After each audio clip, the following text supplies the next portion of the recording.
They thought she was just a maid, but in less than 5 minutes, an entire marriage was about to collapse under the weight of the truth no one wanted to see. The sound of metal clicking around Naomi Brooks's wrists echoed louder than it should have in a room filled with crystal glasses and quiet jazz. A sharp, final sound that didn't belong in a mansion where everything was designed to feel soft, expensive, controlled. She stood in the center of the marble foyer, her dark skin catching the warm glow of a chandelier that cost more than she would earn in 10 years, her hands steady despite the cold steel pressing into her skin. Around her, guests in tailored suits and silk dresses had fallen into a stunned silence that quickly turned into something else, something sharper, whispers curling through the air like smoke. "I knew it," someone murmured just loud enough to be heard. "You can always tell." Naomi didn't turn her head, didn't search for the voice, because she already knew what it looked like, the kind of face that smiled at her in passing but never really saw her. At the top of the staircase, Isabella De Luca stood perfectly still, one hand resting against the polished wood railing, her engagement ring catching the light in a way that drew every eye. She looked composed, almost fragile, but her voice cut through the room with precision. "The necklace was in my dressing room this morning," she said, her tone calm, practiced, and she was the only one in there. The officer beside, Naomi, shifted slightly, as if uncomfortable with the tension pressing in from every direction, but he didn't loosen his grip. Naomi's uniform, simple black and pressed hours earlier, now felt heavier on her shoulders, as if every stare added weight to it. She lifted her chin just enough to meet Isabella's gaze for a brief second, her voice quiet but clear. "I didn't take it, ma'am." It wasn't defiance. It wasn't pleading, just truth, placed carefully in a room that had already decided not to believe it. A man near the doorway let out a short, dismissive laugh. Of course she'd say that. The words landed harder than they should have, not because they were new, but because they were expected. Naomi's fingers curled slightly against the cuffs, not in anger, but in memory, something old and familiar tightening in her chest, a feeling she had learned to bury beneath silence. The officer cleared his throat. "Ma'am, we're going to need to take her in unless—" No, the voice came from behind them, low, controlled, and it didn't need to be loud to stop everything. Conversations died mid-word. Even the music seemed to fade into the background.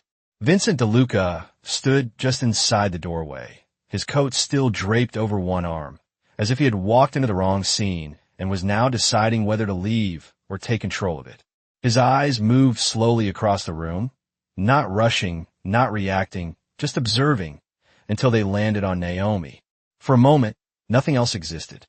Then he shifted his gaze to Isabella, something unreadable passing through his expression. "What happened?" he asked. Isabella's posture softened, just slightly, as she stepped down one stair.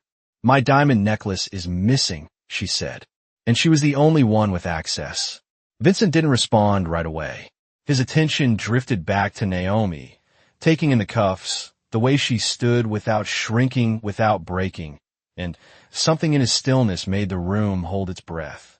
He stepped forward, slow, deliberate, the sound of his shoes against marble the only thing anyone could hear. "Don't take her anywhere," he said quietly. The officer hesitated. "Sir, we have a report," I said. Vincent repeated, his voice just a fraction colder. "Don't take her anywhere." The officer released a small breath and stepped back. Vincent turned his head slightly toward Marcus Kane, who had appeared silently near the hallway. "Pull the security footage," he said. "No anger, no urgency, just a decision." And in that moment, Naomi felt it before anyone else did, a shift in the air, like something buried was about to surface, something no one in that room was ready to face. Vincent's eyes lingered on her for a second longer, and for the first time since the cuffs closed around her wrists, she didn't feel invisible. The room waited, and somewhere above them, a camera had already recorded the truth. The silence did not break all at once. It fractured slowly, like glass under pressure, each second stretching longer than the last as Vincent De Luca stood at the center of it all, unmoving, unreadable, while the weight of his presence pressed down on every person in the room. No one spoke first, because no one wanted to be the one who guessed wrong.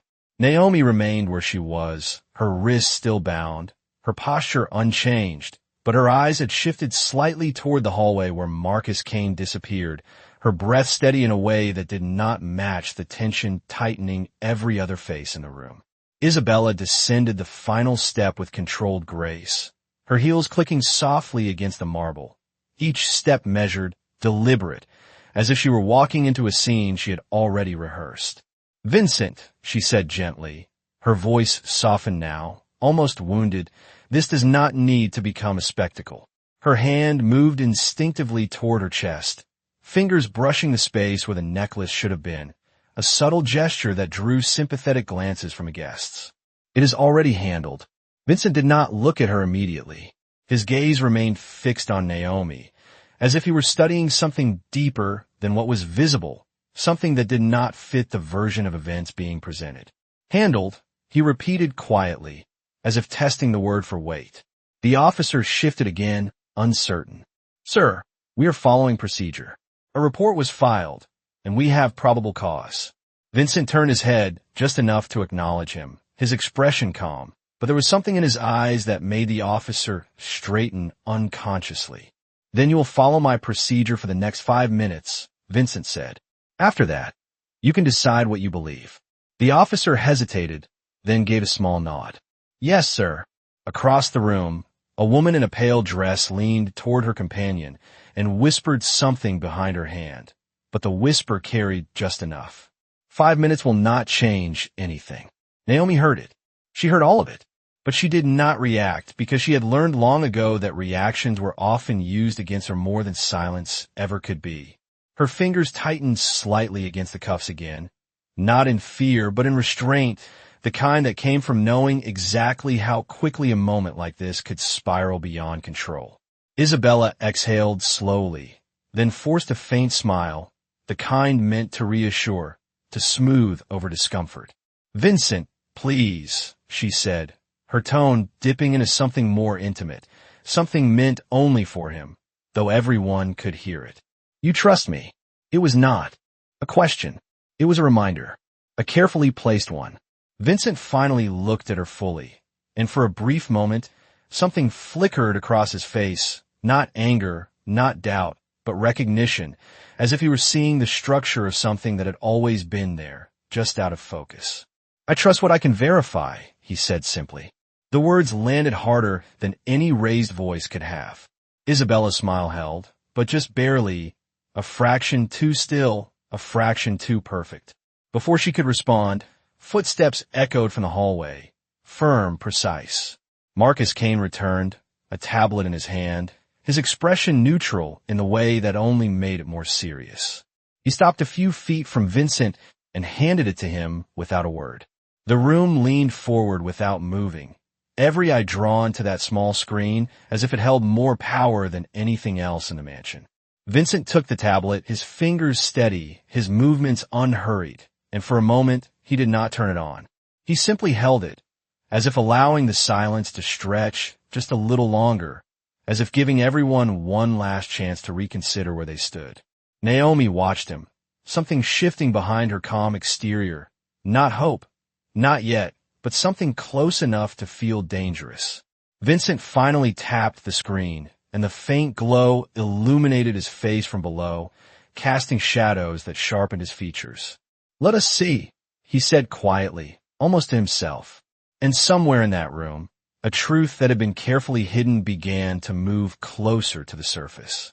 The screen did not immediately reveal what everyone expected, and that alone was enough to shift the energy in the room, because certainty had been the foundation of every accusation just moments ago, and now that certainty began to crack in small, almost invisible ways. Vincent's eyes moved slowly across the footage, his thumb dragging the timeline back a few seconds, then forward again, as if he were not just watching but dissecting, breaking apart each movement into something more precise, more honest than the version that had been spoken aloud. The image showed Isabella's private dressing room, elegant, spotless, everything arranged with deliberate perfection, the kind of space that suggested control, not chaos, and certainly not theft. Naomi felt her pulse begin to rise for the first time. Not outwardly, not enough for anyone else to notice, but inside, something tightened because she knew that room, knew exactly how long she had been in it earlier that day, knew every second she had spent cleaning surfaces that reflected her image back at her like a reminder of where she stood in that house. That is when she was in there, Isabella said calmly, stepping closer, her voice steady, guiding the narrative before the footage could speak for itself. Around noon, Vincent did not respond. He tapped the screen again, rewinding. The room leaned in without moving, breaths held, eyes fixed. The timestamp flickered back. 11:52 a.m. Naomi entered the frame, her posture the same as it was now, composed, focused, moving methodically as she wiped down the vanity, adjusted a chair, aligned objects that most people would not even notice were slightly out of place. No hositashchen, no urgency, just routine. There, a man near the back said quietly. She is alone. But Vincent kept watching. Naomi finished, glanced once toward the mirror, then left the room. The timestamp shifted forward. 12:07 p.m. The room was empty again. Vincent paused the video. Something in his stillness sharpened, not visibly, but enough that Marcus Kane took a step closer without being asked. Play from here, Vincent said. The footage resumed. Seconds passed. Nothing. Then a flicker. Not a movement in the room, but on the timeline itself. A subtle jump, barely noticeable unless someone was looking for it. Vincent's eyes narrowed slightly. He rewound again, slower this time, his finger dragging the frame 1 second at a time. Stop, he said. The word was quiet, but immediate. Marcus leaned in. You see it, Vincent murmured. It was not a question. Marcus gave a slight nod. There is a gap. The words landed like a stone dropped into still water, ripples moving outward through the room. A gap.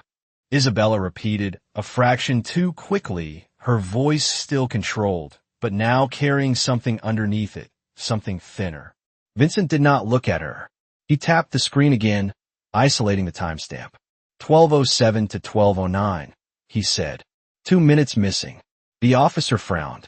Could be a system glitch. Marcus shook his head slightly. Not in this system. Silence returned, but it was different now, no longer confident, no longer aligned. Naomi felt it before she understood it, the shift, in direction, the way eyes began to move, not toward her, but toward the screen, toward the possibility that something had not been seen yet. Vincent leaned back slightly, his gaze finally lifting from the tablet to Isabella. He did not accuse. He did not raise his voice. He simply looked at her, and in that look was a question that did not need to be spoken. Isabella held his gaze, her posture still perfect, her expression still composed. But something had changed, something so small that only someone who knew her well would notice. The way her fingers tightened just slightly against her side, the way her breath paused just a fraction too long. It does not change anything, she said softly. The necklace is still missing. Vincent's eyes did not leave hers. No, he said quietly. It changes everything. And for the first time since the cuffs had closed around Naomi's wrists, the room no longer felt certain about who the thief was. The room did not erupt into chaos the way moments like this usually did. It tightened instead, like a held breath that no one dared to release, because uncertainty had replaced judgment, and uncertainty was far more dangerous in a place built on control. Vincent lowered the tablet slightly, but he did not turn it off, the faint glow still illuminating his hand, as if the truth inside it had not finished speaking.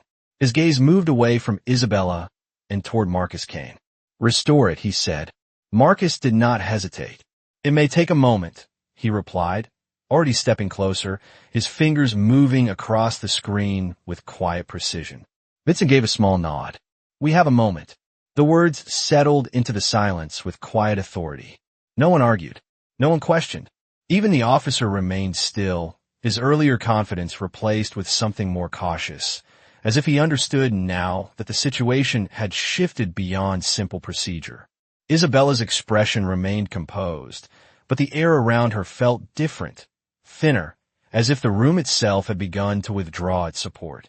Vincent, she said again, softer this time, stepping closer to him, her voice carrying that familiar warmth that had once disarmed entire rooms. This is unnecessary. Technology fails all the time. You know that. Vincent did not look at her. Not my technology, he said calmly. The simplicity of the response carried more weight than any argument. Isabella's hand hovered for a moment, as if she considered reaching for him, then slowly lowered back to her side. Around them, the guests shifted subtly, their attention no longer fixed on Naomi, but scattered, uncertain, searching for a new center to align themselves with. Naomi felt it clearly now, the shift in gravity, the way the room had begun to move away from her, not in sympathy, not yet, but in hesitation. She stood exactly as she had before, her shoulders straight, her eyes steady, but something inside her had changed, something she had not allowed herself to feel when the cuffs first closed around her wrists. Not hope, not fully, but the absence of certainty that she would be blamed no matter what. Marcus paused, then adjusted his grip on the tablet. "There is a backup stream," he said quietly. Vincent's eyes flicked toward him. "Then play it." Marcus nodded and tapped the screen again. The footage reloaded, slightly different now, the angle narrower but clearer in its continuity. The timestamp reset to 12:07 p.m. The room held still. Seconds passed. The dressing room appeared empty again, untouched, silent. Then the door opened. It was not Naomi. The shift was immediate, not loud, but undeniable, like a ripple that reached every corner at once. Isabella's reflection appeared first in the mirror. Then her full figure stepped into frame, her posture relaxed, her movements unhurried, as if she were alone, as if there were no reason to be careful. Naomi's breath caught, just for a second, because she had not expected this part, had not known what the missing 2 minutes contained, only that they existed. Vincent did not move. He did not speak. He simply watched. Isabella walked to the vanity, her fingers brushing lightly over the surface. Then she reached toward a small velvet box. She opened it. The diamond necklace caught the light even through the screen, unmistakable, brilliant. For a moment, she simply looked at it, her expression unreadable from that distance. Then she closed the box again, slower this time. She did not leave immediately. Instead, she turned slightly, her gaze lifting toward the mirror, toward the camera she did not know was recording this version. And something in her face changed, something subtle but real, a calculation, a decision forming. Then, without hesitation, she slid the velvet box into the back of a drawer, not the obvious one, not the one anyone would check first, but deeper beneath folded fabric, hidden in a way that required intention, not panic. The room watching the footage did not react all at once. It absorbed the image first, the meaning arriving a second later, heavier, harder to ignore. Isabella stepped out of the dressing room in the video as calmly as she had entered, closing the door behind her, leaving the space exactly as it had appeared before, except now the truth of those missing 2 minutes sat inside it, undeniable. Marcus stopped the playback. The screen went still. No one spoke. No one moved. Vincent slowly lifted his eyes from the tablet to Isabella. And this time, there was no question left in them. No one spoke because there was nothing left to argue, nothing left to defend, only the quiet, suffocating weight of what everyone had just seen settling into the room like a truth that refused to be softened. Isabella did not move at first, her posture still perfect, her expression still composed, but the silence around her had changed, no longer protective, no longer aligned. It had turned on her without a single word being said. Vincent held the tablet at his side now, the screen dimming, but its impact remained sharp in the air between them. He took one slow step forward, not aggressive, not rushed, just enough to close the distance that had once defined their relationship. "The drawer," he said quietly, his voice even, controlled, but stripped of anything that resembled warmth. "Second compartment, behind the lining." Isabella blinked once, a small, almost invisible break in her composure, but it was enough. For the first time, she did not respond immediately. Around them, the guests shifted again, but this time no one whispered, no one dared to fill the silence. because it no longer belonged to them. It belonged to Vincent, and to the truth. The officer glanced between them, uncertainty now fully replacing authority. "Sir," he said cautiously, "if there has been a misunderstanding." Vincent lifted his hand slightly, not even looking at him, and the man fell silent mid-sentence. Vincent's eyes remained on Isabella. "Go get it," he said. The words were not loud, but they carried finality, the kind that left no space for negotiation. Isabella's lips parted, as if she might speak, might reshape the moment, but nothing came. Slowly, she turned, her movements still graceful, but now lacking the effortless confidence she had carried before. She walked toward the staircase, each step quieter than the last, as if the house itself had begun to withdraw from her. Naomi watched her go, her chest tightening in a way she could not immediately name.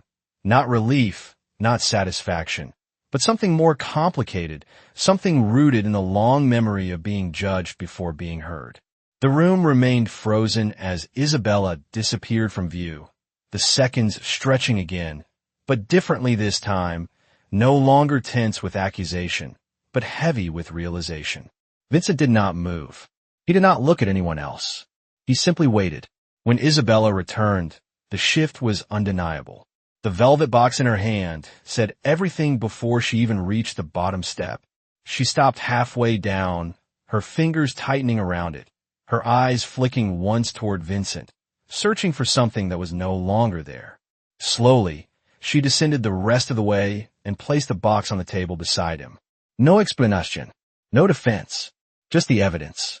Vincent looked at it for a moment, then opened it. The diamond necklace rested inside, untouched, exactly as it had appeared on the screen, its brilliance now feeling almost irrelevant compared to what it had revealed.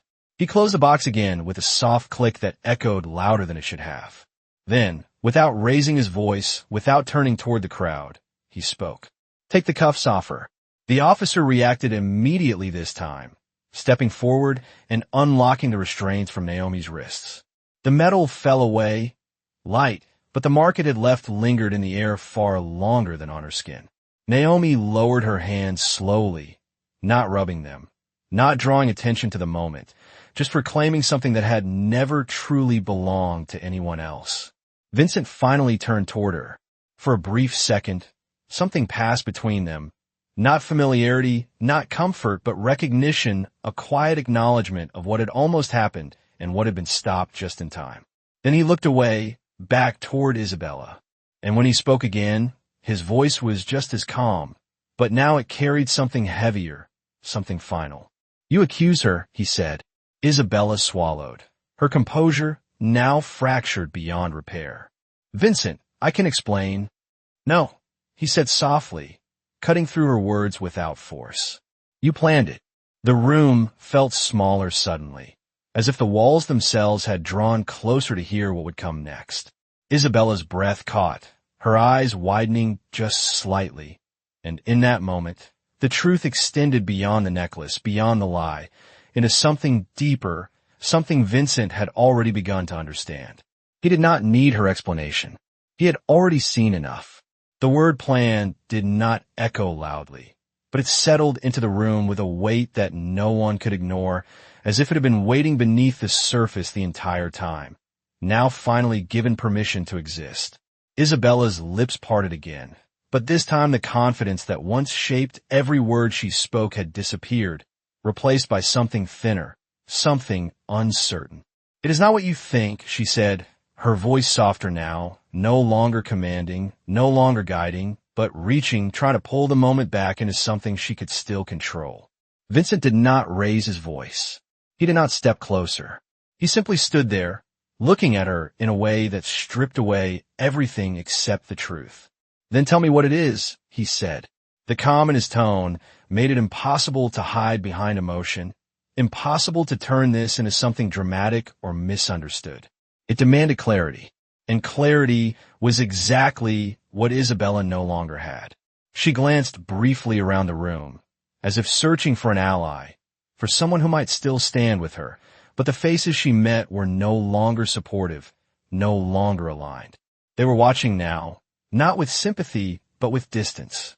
The shift had completed. I was protecting us, she said finally, the words forming slowly, carefully. You do not understand the position we are in. Vincent's expression did not change. I understand exactly what I saw. Isabella shook her head slightly, a small movement, but it carried frustration now, not control. There are people watching us, Vincent. People waiting for a mistake. If something had gone missing, if it looked like there was weakness inside this house, it could have consequences you cannot ignore. The explanation landed in the room, but did not settle the way she intended. It felt constructed, incomplete, like a story missing its center. Vincent tilted his head, just slightly, considering her words, but there was no agreement in his eyes. So you created the mistake, he said quietly. You manufactured weakness to prove that it exists.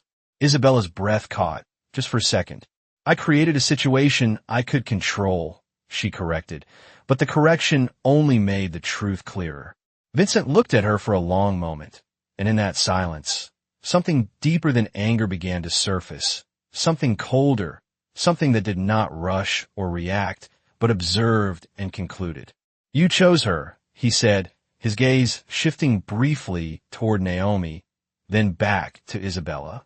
Not because it made sense, not because there was evidence, but because you knew no one would question it. The words landed harder than anything else that had been said.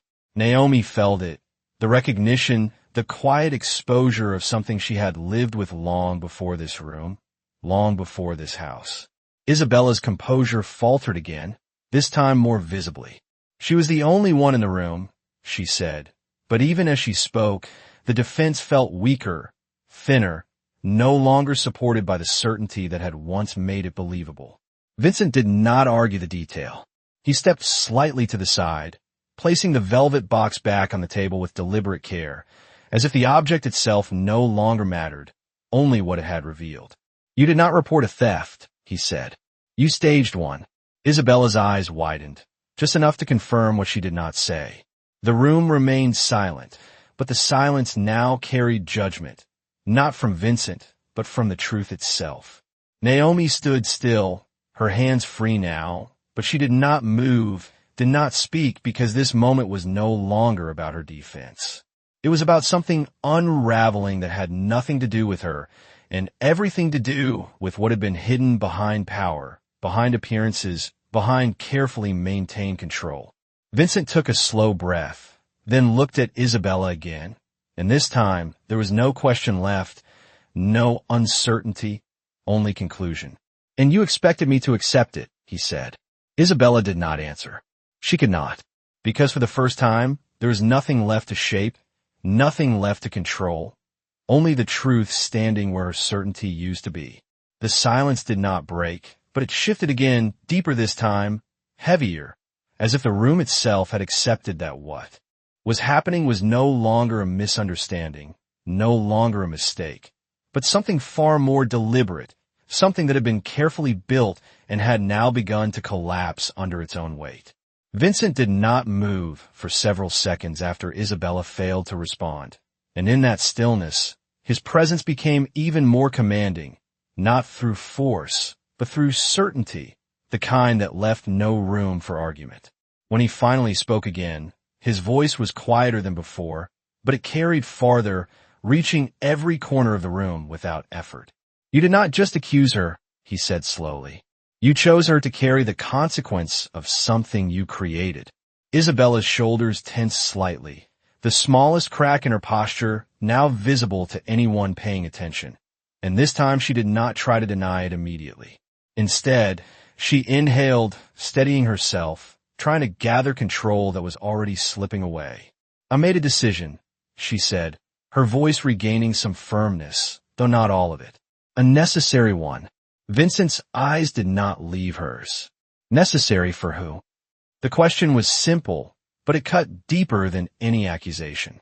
Isabella opened her mouth, then paused, because there was no answer that did not expose what had already been seen. Around them, the guests remained perfectly still, no longer participants, only witnesses, and that shift mattered more than anything else. Naomi felt it clearly. The way the room had turned from judgment to observation, from certainty to awareness, and for the first time since she had been brought into the center of it, she was no longer the focus. Vincent took a slow step to the side, creating space between himself and Isabella. Not dramatic, not aggressive, but deliberate, a quiet separation that said more than any raised voice could. "You underestimated something," he continued, his tone even, almost reflective. Isabella's gaze sharpened slightly, defensive now. "And what is that?" Vincent's eyes flicked briefly toward Naomi again, then returned to Isabella. "You assumed that no one would question you," he said. The words settled with precision, exposing not just the action, but the belief behind it. Isabella's expression shifted again, frustration rising now, pushing against the loss of control. "Because no one ever does," she said, and the honesty in that moment was sharper than any lie she could have constructed. It hung in the air, undeniable. Vincent did not react immediately, but something in his gaze changed, something colder, something that did not forgive easily. "That is not strength," he said quietly. "That is comfort." The distinction landed hard. Isabella's jaw tightened, her composure now visibly strained. "You are turning this into something it is not," she said, but her voice no longer carried conviction. Vincent shook his head, once a small movement but final. "No," he replied. "I am seeing it for what it is." The room felt smaller again, not physically, but emotionally, as if every person present understood that what was unfolding had moved beyond a single incident, beyond a necklace, beyond a false accusation. It had revealed something foundational, something that could not be ignored or undone. Naomi remained still, but her breathing had changed, slightly deeper now, as if her body was slowly releasing tension it had been holding long before this moment, long before this house. Vincent turned away from Isabella for the first time since the truth had surfaced, his gaze moving across the room, taking in the faces that had once been so certain, so quick to judge, now silent, now unsure. Then he looked back at her, and when he spoke again, there was no hesitation left. "This ends now," he said, and in the way he said it, calm, controlled, absolute, it was clear that he was not only talking about what had just happened, but something much larger that had already begun to break apart. The words did not echo, but they settled with a finality that could not be undone, and for the first time since the evening had begun, no one in the room tried to reinterpret them, soften them, or pretend they meant something less. Isabella stood frozen where she was, the space between her and Vincent now feeling wider than the entire room, not because of distance, but because something invisible had broken, something that could not be repaired with explanation or time. "Vincent," she said quietly, her voice no longer controlled, no longer precise, but uncertain, almost unfamiliar even to herself. "You are making this bigger than it is." The statement lingered in the air, fragile, unsupported, and Vincent did not respond immediately. He turned slightly, his gaze shifting toward Marcus Kane, who remained still, waiting, as always, for instruction. "Clear the room," Vincent said. The command was calm, but it carried authority that did not invite hesitation. Marcus nodded once and stepped forward, his voice low but firm as he addressed the guests. "Ladies and gentlemen, the evening is over." No one argued. No one questioned.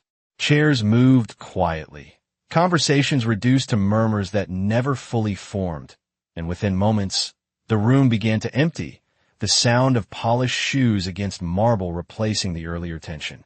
Some glanced back as they left, curiosity still lingering, but none stayed. They understood instinctively that what remained was no longer meant for an audience. Naomi did not move. She remained where she had been, her hands now free at her sides, her posture unchanged, but her presence no longer carried the weight of accusation. Instead, she stood as something else entirely, a witness to the unraveling of a truth that had nothing to do with her, yet had nearly destroyed her. Isabella watched the room empty, her breathing uneven now, her composure slipping in quiet, undeniable ways. "You cannot do this here," she said, her voice rising slightly, not in anger, but in urgency. Not like this. Vincent turned back toward her slowly, his expression unchanged, but the silence around him made his presence feel even more controlled, more deliberate. It already happened here, he replied. Exactly like this. The simplicity of the response left no space for argument. Isabella took a step forward, her heels no longer steady, her movements less precise than before. "You're going to end everything over a misunderstanding?" she asked, but the word misunderstanding no longer held meaning in the room. Vincent's gaze did not soften. "There is no misunderstanding," he said. "There is only what you chose to do." Isabella's hands trembled slightly at her sides, a detail small enough to miss if no one was looking closely, but impossible to ignore once seen. "I told you why," she said, her voice tightening, searching for something to hold on to. "I was protecting what we have." Vincent shook his head once slowly. "You were protecting what you could control," he corrected. The distinction landed harder than anything before it. Isabella's eyes searched his face, looking for something familiar, something that might still respond to her, but what she found instead was distance, not physical, but absolute. Naomi felt the shift again, deeper this time, the realization settling not just in the room, but in the space between two. People who had once stood on the same side of it. Vincent took a step back, creating even more distance, his decision already made long before this moment had fully unfolded. "This house does not function on assumption," he said, "and it does not function on lies." Isabella's breath caught, her voice breaking slightly now. "So that is it?" she asked. Vincent did not hesitate. "That is it." The finality in his tone left nothing behind. No space for negotiation, no room for repair. The room, now nearly empty, seemed to hold onto the silence longer than before, as if even the walls understood what had just ended. Naomi stood still, her eyes steady, her presence quiet but undeniable, no longer invisible, no longer dismissed, simply there, witnessing the moment where power shifted, not through force, but through truth. And in that silence, something greater than a relationship had just collapsed, leaving behind only what could not be hidden anymore. The last of the guests disappeared beyond the tall double doors, and when they closed, the sound was soft but absolute, sealing the room into a different kind of silence, one that no longer belonged to spectacle or judgment, but to consequence. The music had stopped without anyone noticing when, and now the absence of it made every small movement feel louder, more defined, as if the house itself was listening. Vincent stood where he was, his posture unchanged, his expression calm, but the stillness around him carried a weight that had shifted from control to conclusion.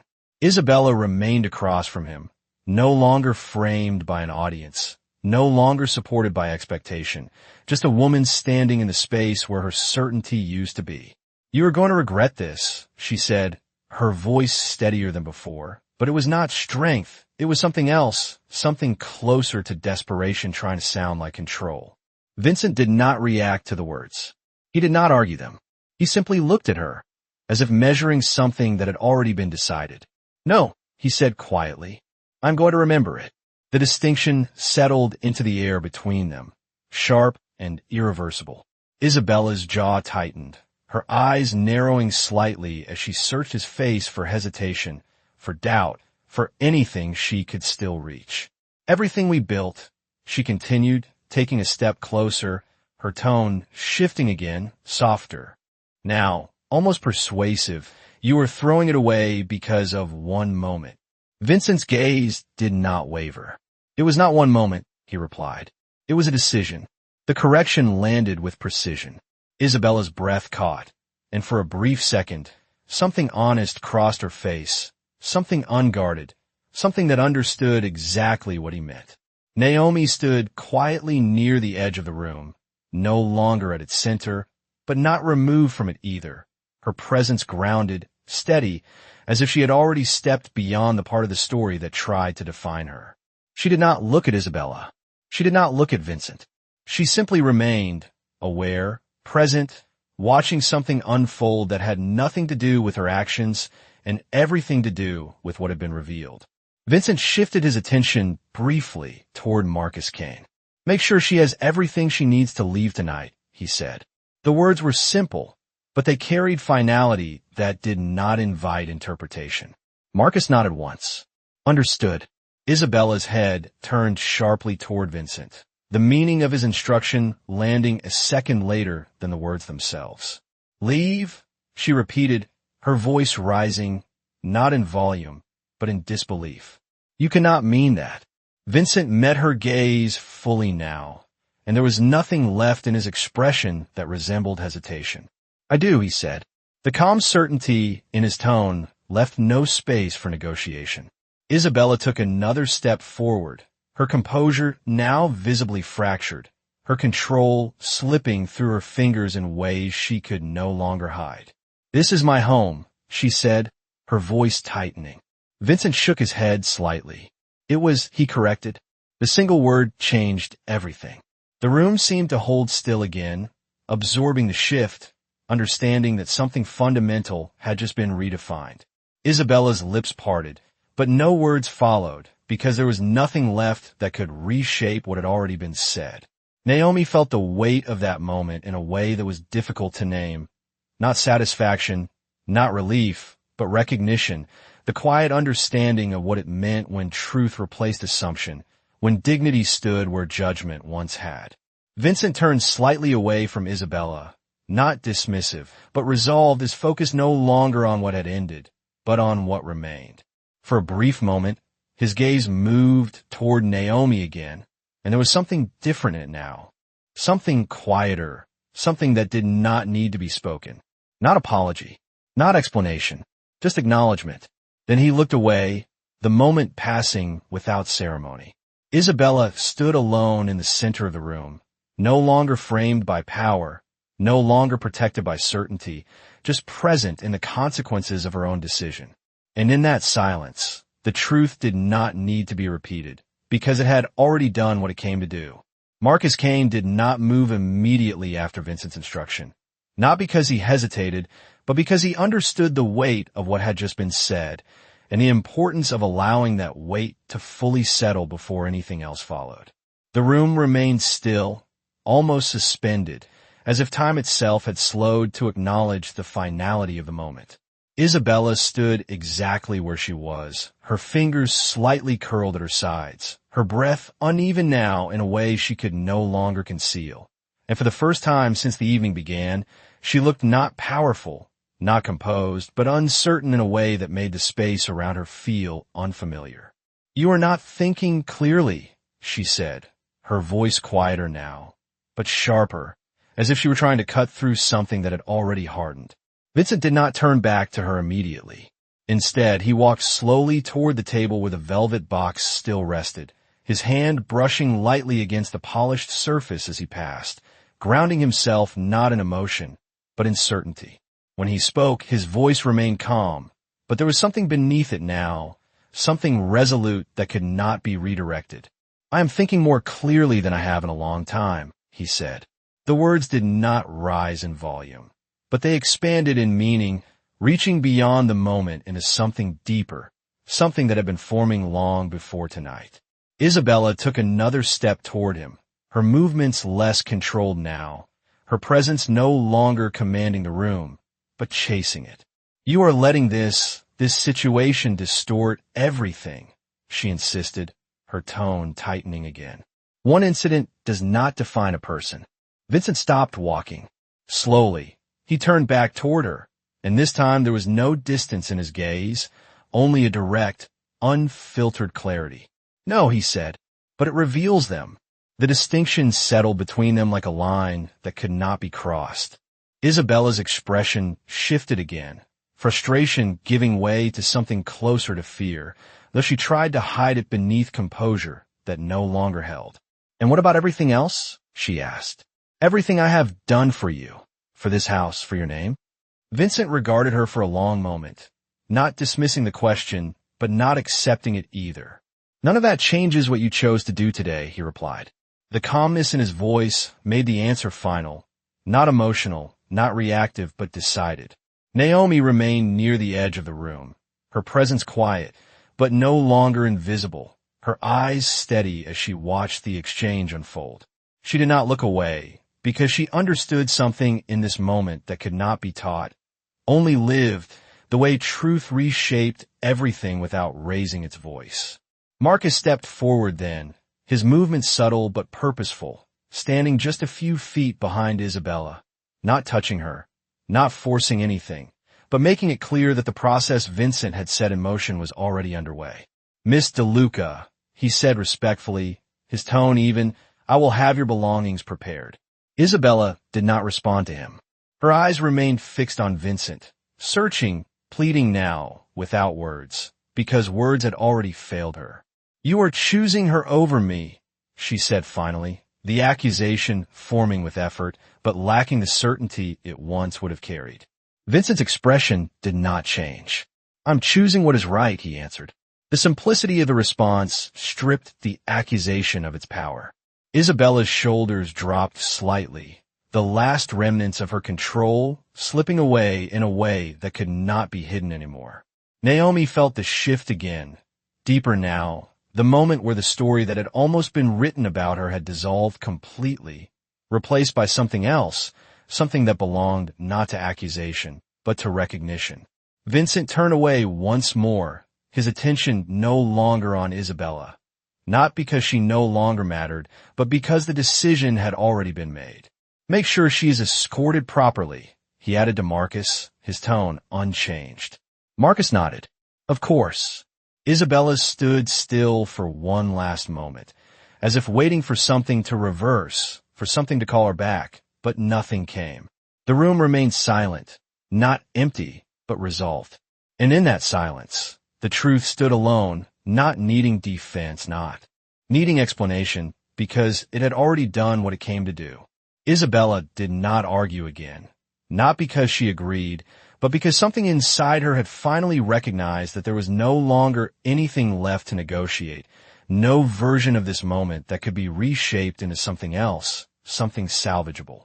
The silence that followed Vincent's final words was not empty. It was complete, the kind of silence that arrives when everything that needed to be said has already been spoken. Marcus remained beside her, patient, composed, giving her space not out of hesitation, but out of respect for the finality of what she was facing. Slowly, Isabella turned her head, her gaze drifting across the room that had once responded to her presence without question. The polished marble floors, the towering windows, the carefully arranged details that had once felt like extensions of her control. Now, they felt distant, as if they no longer belonged to her at all. Naomi watched quietly, her expression unchanged, but her awareness sharpened, not with judgment, but with understanding, because she had seen this before in different forms, in smaller rooms, in quieter moments, the instant when someone realizes that the story they believe they controlled has already moved beyond them. Isabella exhaled slowly, her shoulders lowering, not in defeat exactly, but in acceptance of something she could not alter. "I did what I thought was necessary," she said, her voice softer now, stripped of its earlier precision, almost reflective. Vincent did not interrupt. He did not correct her. He simply listened, his expression calm, but no longer engaged in the way it once had been. "I thought I was protecting something important," she continued, her eyes no longer fixed on him, but somewhere just beyond, as if she were trying to understand her own choices in real time. "But I see now, it does not look that way from where you stand." The admission did not repair anything, but it changed the tone of the room, shifting it away from confrontation into something quieter, something closer to truth. Vincent's gaze softened just slightly, not with forgiveness, but with clarity. "It does not matter how it looks," he said. "It matters what it is." The distinction settled gently, but firmly, closing the space where interpretation once lived. Isabella nodded once, a small, almost imperceptible movement, but it carried more weight than any argument she had made earlier. She turned toward Marcus then, finally acknowledging his presence. "I will gather my things," she said. Marcus inclined his head respectfully. "I will have someone assist you." Isabella hesitated for a fraction of a second, then shook her head. No, she replied quietly. I can do it myself. Marcus stepped back slightly, giving her the space she asked for, and without another word, Isabella moved toward the staircase, her steps slower now, not unsteady, but no longer certain. The sound of her heels against the marble faded gradually as she disappeared from view, leaving behind a silence that felt different from before, not tense, not heavy, but settled, as if the room itself had exhaled. Naomi remained where she was, her posture unchanged, but her presence now carried something new. Not attention, not focus, but acknowledgement, the quiet recognition of what had almost been taken from her and what had been restored without her needing to fight for it. Vincent stood still for a moment longer, his gaze lingering on the staircase where Isabella had vanished, not with regret, but with understanding, as if he were allowing the final piece of the moment to fall into place. Then he turned slightly, his attention shifting, not to the room, not to Marcus, but to Naomi. He did not speak immediately. He simply looked at her, and in that look there was no authority, no distance, just a quiet recognition of her presence, her steadiness, the way she had held herself when everything had been aligned against her. Naomi met his gaze for a brief second, her eyes calm, grounded, and in that moment, no words were necessary, because everything that needed to be understood had already been seen. The house felt different now, not quieter, but clearer, as if something heavy had been removed from the air, leaving behind a space that no longer needed to hold tension or pretense. The chandelier above still cast the same warm light across the marble floors, but the glow no longer reflected judgment or spectacle, only stillness, only truth that had already settled where it belonged. Vincent did not look away from Naomi immediately, and, in that moment, the distance between them felt smaller than it had at any point before. Not because of familiarity, but because something fundamental had shifted, something that did not rely on status or roles. He took a slow step toward her, his movement deliberate, not imposing, but intentional, as if each step acknowledged the weight of what had just unfolded.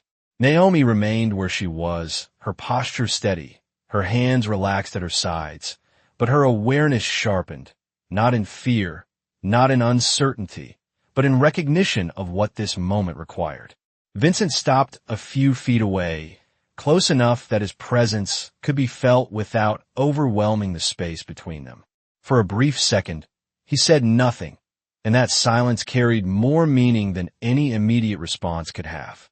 Then quietly he spoke. You should not have been put in that position. The words were simple, but they did not sound like an excuse, nor like a formality. They sounded like acknowledgement. Naomi held his gaze, her expression calm, but not indifferent, her voice steady when she responded. It happens, she said. The statement was not dismissive, nor defensive. It was honest, shaped by experience rather than expectation. Vincent's eyes shifted slightly at that, as if the weight of her answer reached deeper than the words themselves. It should not happen here, he replied. The distinction mattered. Naomi did not respond immediately this time. Instead, she allowed the silence to settle again, not out of hesitation, but out of understanding, because she recognized what he was saying, not as a correction of the past, but as a statement about what would follow. Around them, the house remained still, Marcus standing at a respectful distance, present but unobtrusive, allowing the moment to unfold without interruption. Vincent glanced briefly toward the staircase, then back to Naomi, as if confirming that what had ended upstairs would remain there. If you choose to stay, he said, his tone measured, your position here will be different. Naomi's gaze did not shift. Different how? She asked, her voice even, not questioning his authority, but seeking clarity. Vincent did not rush the answer. You will not be treated as someone who can be dismissed without being heard, he said. Not by anyone. The promise was not loud, not dramatic, but it carried weight because it was precise, because it addressed exactly what had almost been taken from her. Naomi considered the words, not with visible hesitation, but with quiet thought, the kind that came from someone who understood the difference between statements and actions. Respect, is not something you assign, she said softly. It is something people choose. Vincent's expression shifted slightly, not in disagreement, but in recognition. Then they will learn to choose it, he replied. The exchange settled into the room, not as a resolution, but as the beginning of something quieter, something more grounded. Naomi gave a small nod, not an agreement, not an acceptance, but an acknowledgement of what had been said. The moment did not need more than that. Vincent stepped back slightly, restoring space between them, not creating distance, but allowing the moment to remain balanced. Marcus shifted subtly, understanding without being told that what had needed to happen in this room had already taken place. The house, once filled with voices and judgment, now held only clarity, the kind that did not need to be spoken again. Naomi turned slightly, her movement calm, not rushed, not hesitant, as she stepped away from the center of the room where she had once been placed without choice. This time, the movement was her own, and as she walked, no one looked at her with suspicion, no one whispered, no one questioned. Because what had been revealed could not be unseen, and what had been restored did not need to be defended. Morning arrived without announcement, the kind that slips quietly through tall windows and settles across polished floors as if nothing had happened the night before, as if the house had always been this still, this clear, untouched by accusation or tension. The light moved slowly across the marble, catching the edges of furniture, softening the sharp lines of a place built on precision. And for the first time, there was no one there to distort it. No whispers, no glances, no quiet judgments hiding beneath polite smiles. Naomi Brooks stepped into the foyer with the same measured pace she had always carried, her uniform neat, her posture steady, but something in her presence had changed in a way that did not need to be announced. It was not louder, not more visible, but it was undeniable, like a quiet shift in gravity that could be felt without being seen. She paused briefly near the center of the room, the same place where she had stood the night before with cold metal around her wrists, and for a moment, the memory lingered, not as pain, not as fear, but as something completed, something that no longer had power over her. The space felt different now, not because it had changed, but because she no longer stood in it the same way. Behind her, footsteps approached, measured, familiar. Vincent DeLuca stopped a few feet away, not interrupting her moment, not rushing to speak, simply present in the same quiet way he had been when everything shifted. "Everything is in order," he said after a moment, his voice low, steady, carrying no weight of the night before, only acknowledgement of what had followed. Naomi turned slightly, meeting his gaze with the same calm that had held through everything. "I expected it would be," she replied. There was no edge in her tone, no resentment, just clarity. Vincent gave a small nod, not as confirmation, but as recognition. "The staff has been informed," he continued. "There will be no confusion about what happened." Naomi considered that for a second, then nodded once, not because she needed reassurance, but because she understood what it meant, not just for her, but for everyone who would walk through that house after. Silence settled again, but it was not heavy, not tense. It was balanced. Vincent glanced briefly toward the staircase, then back to her. "You can take the day if you need it," he said. Naomi shook her head gently. "I do not need to step away from something that is already finished," she answered. The words were simple, but they carried a quiet strength that did not seek validation. Vincent studied her for a moment, then inclined his head slightly, a gesture small enough to miss if someone was not looking, but clear enough to matter. "As you wish," he said. Naomi turned then, her movements smooth, deliberate, not retreating, not lingering, simply continuing, and as she walked across the foyer, there were no eyes following her with suspicion, no voices forming behind her, only space, open and undisturbed. The house held that stillness as she moved through it, each step grounded in something that had not been given, but recognized. Vincent remained where he was, watching only for a moment before looking away, not because she no longer mattered, but because she no longer needed to be watched. The chandelier above reflected the morning light in soft fragments, scattering it across the floor, And in that quiet, nothing needed to be said again. Nothing needed to be proven, because what had happened the night before had already done its work. And in that silence, the truth did not echo. It remained steady and unshaken, as if the world itself had paused just long enough to remember what dignity looks like.